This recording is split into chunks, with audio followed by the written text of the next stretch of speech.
dan mereka di dalam lautan api yang menyala-nyala, dalam kegelapan, dalam api yang kekal yang telah disediakan untuk iblis dan malaikat-malaikatnya. Di sana akan terdapat retap dan retak gigi. Mereka menghadapi yang kekal, tetapi orang benar, orang yang percaya kepada Yesus memperolehi hidup yang kekal. Ajaran kita hari ini ialah mengenai neraka. Neraka, tiada siapa yang suka bercakap mengenainya.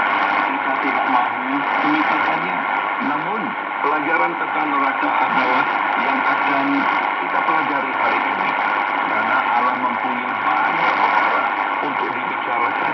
Dalam Alkitab, Allah telah memberikan ratusan amaran kepada manusia supaya tidak memasukinya. Hari ini dan dalam pelajaran seterusnya kita akan belajar apa yang kita mengajar tentang neraka dan surga. Dan bagaimana kita boleh yakin bahwa kita akan pergi ke surga, bukan neraka. Ramai orang beranggapan bahwa tiada siapa boleh tahu apa yang berlaku pada masa hadapan. Atau di mana mereka akan tinggal pada masa hadapan memberi jaminan. Adakah firman Allah memberitahu kita bagaimana kita boleh mengetahui dengan pasti bahwa kita akan pergi ke surga? Sudah tentu firman Allah berkata, semuanya ini kutulis kepadamu supaya kamu yang percaya dalam nama Allah tahu bahwa kamu mempunyai hidup yang kekal. Pendengar yang dikasihi, tahukah kamu bahwa kamu mempunyai hidup yang kekal yang dinyatakan dalam firman? Bila Anda mati nanti, Anda tahu ke mana jiwa Anda pergi. Jika Anda tidak mempunyai kepercayaan itu, pelajaran hari ini pastinya penting dan menarik mengelak kita. Seperti yang telah kita lihat dalam Alkitab semasa ini, Juru Selamat masih ada di bumi. Dia sering mengajar orang tentang tempat yang dipanggil surga dan neraka. Tetapi Yesus mengajar lebih banyak tentang neraka daripada surga, kerana dia tahu tentang hukuman neraka yang dahsyat dan dia tidak mahu sesiapa pun pergi ke sana. Kemudian sekarang mari kita kembali mempelajari Injil dan mendengar bagaimana nama Yesus mengajar orang tentang neraka. Lukas pasal ke-16. Ada seorang kaya yang berpakaian lilin ungu yang mahal dan hidup mewah setiap hari. Ada pula seorang peminta sedekah bernama Lazarus yang pernah dengan hukum dia selalu dibawa ke muka pintu rumah orang kaya itu. Dia ingin mendapat sisa-sisa makanan yang dibuang daripada meja orang kaya itu. Anjing pula datang menjilat betul-betulnya.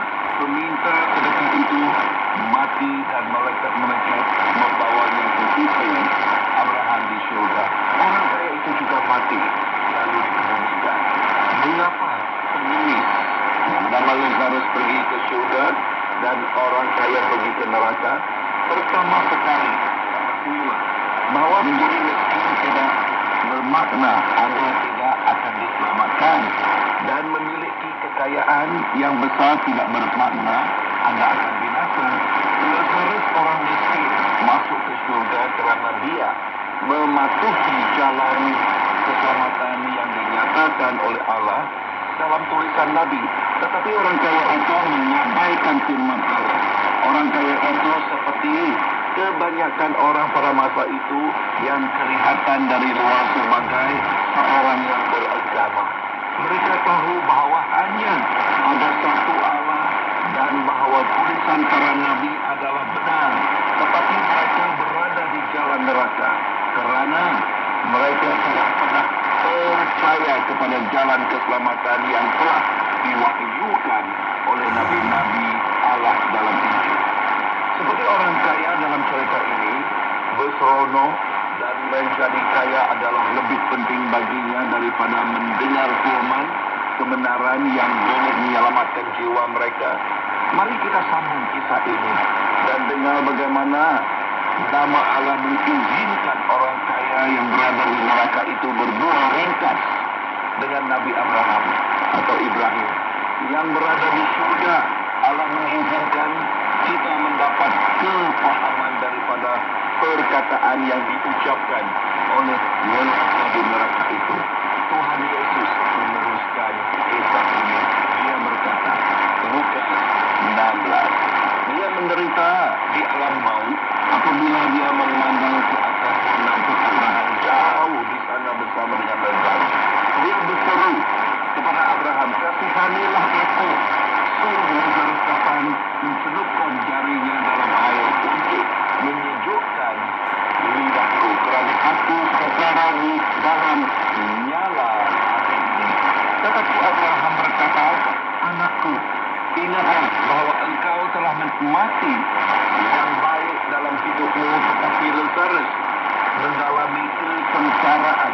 Sekarang Lazarus senang di sini, tetapi engkau menderita. Selain itu, terdapat satu jurang yang dalam di antara kami dengan kamu, supaya orang hendak menyeberang dari sini kepada kamu tidak dapat berbuat demikian, dan orang dari sana tidak dapat menyeberang kepada kami. Orang kaya itu berkata, jika begitu, aku memohonnya bapa, suruh Lazarus ke rumah ayahku, kerana aku mempunyai 5 adik-beradik lelaki. Biarlah Lazarus pergi